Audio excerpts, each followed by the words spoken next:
কালো জিরে, শুকনো লঙ্কা,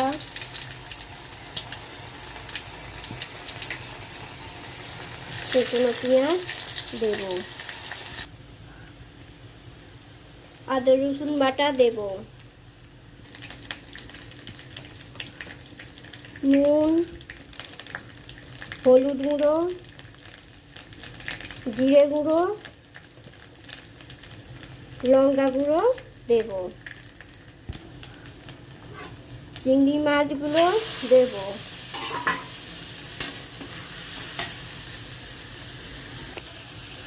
আগে থেকে নুন মাখিয়ে রেখেছিলাম, শাপলাগুলো তুলে দেব,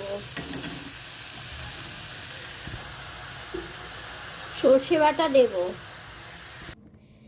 দেখুন বন্ধুরা, শাপলার সবজি রেডি। এইভাবে আপনারা বানাবেন, খেতেও খুব ভালো লাগবে।